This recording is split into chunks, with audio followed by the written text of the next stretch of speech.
पापा, ये सिर्फ एक शब्द नहीं बल्कि हर लड़की की जिंदगी का सबसे बड़ा सहारा है। जब कोई लड़की पापा कहती है तो उसके चेहरे पर एक सुकून भरी मुस्कान आ जाती है। कहते हैं ना, जब पिता साथ होते हैं तो दुनिया की हर कठिन राह भी आसान लगती है।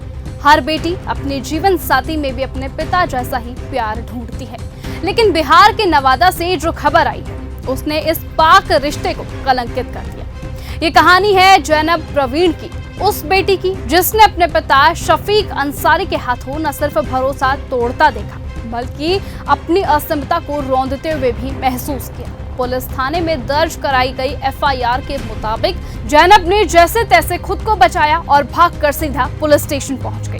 पुलिस को सुनाई गई अपनी आप बीती ने हर सुनने वाले का सिर शर्म से झुका दिया। जैनब ने बताया कि उसका पिता शफीक अंसारी उसे अपनी मरी हुई पहली पत्नी का साया बताकर उसके साथ दरिंदगी करता था। इस घिनौने अपराध में उसकी सौतेली मां भी शामिल थी, जो न केवल ये सब देखती रही बल्कि उसका समर्थन भी करती रही। जब भी जैनब विरोध करती उसे कमरे में बंद कर बेरहमी से पीटा जाता, धमकाया जाता कि अगर उसने किसी को कुछ भी बताया तो उसे जान से मार दिया जाएगा। अब दिन आता है 6 अप्रैल, जब वो मनहूस तारीख आती है जब पहली बार उसके पिता ने उसके साथ गलत हरकत करने की कोशिश की थी, और जब जैनब ने इसका विरोध किया तो उसे बेरहमी से मारा पीटा गया।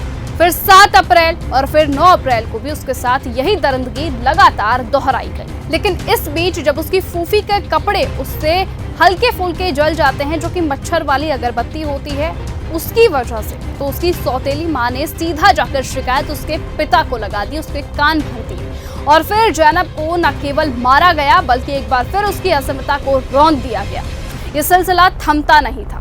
जैनब रोज रोती, चिल्लाती, गिड़गिड़ाती रही, लेकिन ना पिता रुका, ना सौतेली मां ने रहम खाया। आखिरकार एक दिन हिम्मत जुटाकर जैनब एक दिन घर से भाग खड़ी हुई, पड़ोसियों के घर पहुंची और वहां उसने अपनी आप बीती पड़ोसियों को सुनाई। पड़ोसियों ने उसे अपने यहाँ पर पनाह दी और पुलिस स्टेशन तक पहुंचा दिया। पुलिस ने जैनब की शिकायत पर एफआईआर दर्ज कर ली।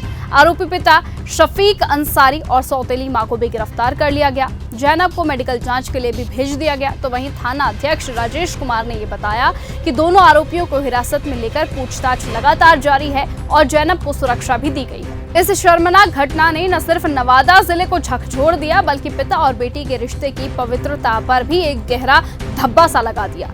लोग अब भी स्तब्ध है कि कैसे एक पिता अपने ही खून के साथ ऐसी दरिंदगी कर सकता है। फिलहाल आप इस बारे में क्या सोचते हैं? कमेंट सेक्शन पर अपनी राय लिखकर जरूर बताएं और ऐसे ही लेटेस्ट अपडेट और खबरों के लिए आप बने रहें और देखते रहें न्यूज़ गंगा। नमस्कार। ऐसी ही खबरों को सुनने और देखने के लिए सब्सक्राइब करना बिल्कुल मत भूलिएगा चैनल न्यूज़ गंगा। खबरें अच्छी लगी तो लाइक का बटन दबाना बिल्कुल मत भूलिएगा। कमेंट बॉक्स में टाइप भी कर सकते हैं और हाँ, शेयर करना भी बिल्कुल मत भूलिएगा।